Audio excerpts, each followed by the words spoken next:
Tag, meine Damen und Herren. Tag, Christocat. Große Scheiße, Monsieur le Cornu. Nous sommes dans un sacré pétrin. Vous en tant que sous-préfet, moi en tant que commandant de la place. Nous avons sous notre responsabilité le camp de Choiseul. Et Choiseul, avec tous ses politiques, est une réserve d'otages. Nous devons fournir à Paris, à votre ministre, et au général Stülpnagel, une liste d'otages. 150 noms. Peu de mains. Herr commandant Christocat, je suis en charge de l'administration française. Les représailles concernent l'armée allemande. Je regrette, mais je ne peux satisfaire une telle demande. Messieurs, j'arrive de Choiseul. Il y a dans ce camp un îlot spécial. Justement, les politiques que nous avons emprisonnés au compte de l'Allemagne. Nous les avons enfermés dans la baraque 19. Le Cornu, vous en avez la liste? Non, je ne possède pas une telle liste. Et je ne l'ai jamais vue.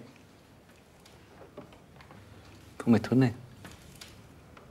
Vous préférez donc qu'on fusille des bons Français plutôt qu'aider à trouver les éléments dangereux.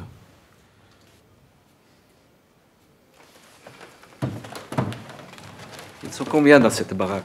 Une vingtaine. Il en faut beaucoup plus. Nous avons saisi le registre tout à l'heure au camp de Choiseul.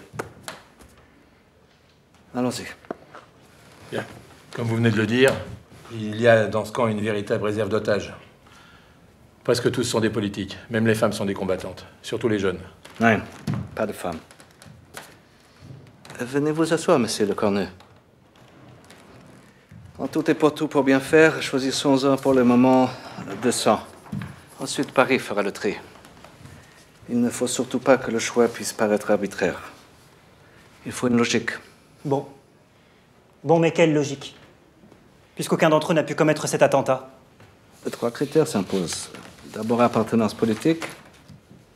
Ensuite, proximité régionale, donc de préférence des gens d'ici. Monsieur le commandant, il serait injuste de faire porter sur la population de la région la responsabilité d'un attentat qui, selon moi, incombe aux seuls communistes venus de Paris. Ça pourrait être des agents de Londres aussi, non? Des Anglais, peut-être, mais pas des Français. Comment pouvez-vous être si sûr? Parce que ce n'est pas dans la tradition française d'attaquer lâchement en leur tirant dans le dos des soldats qui font leur devoir. Bon, disons des communistes. Dans la moitié d'ici, de la région. Tous les noms sont là. Votre secrétaire peut peut-être nous donner un coup de main. Mademoiselle Duboc, Monsieur, écrivez.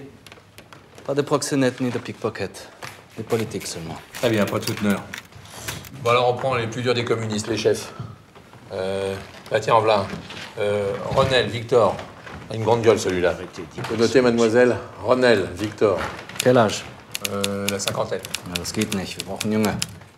Le capitaine Ziegler les a vus en face. Les terroristes étaient très jeunes. C'est donc le 3e critère. Ouais, d'accord, mais celui-là, c'est un dur de dur. Et il y a aussi Granet, Désiré, de Gennevilliers. Vous notez, mademoiselle. Granet, Désiré. On m'a dit que c'était de vos amis, Monsieur Chassagne. Amis, non.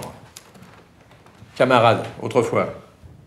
Vous savez, monsieur le sous-préfet, ce sont de ces communistes qui ont refusé de se battre et de défendre la France en 1939. Au temps du pacte germano-soviétique. Et maintenant, ils se rattrapent d'une façon ignoble. Also gut. Je vous laisse faire. Et regardez s'il y a des juifs aussi. Ces terroristes sont tous à la solde des soviétiques et des juifs. Abachi, Georges, 22 ans, juif. Responsable des bataillons de la jeunesse du 17e arrondissement. Bloch, Léon. Cohen, Jules, David, Émile.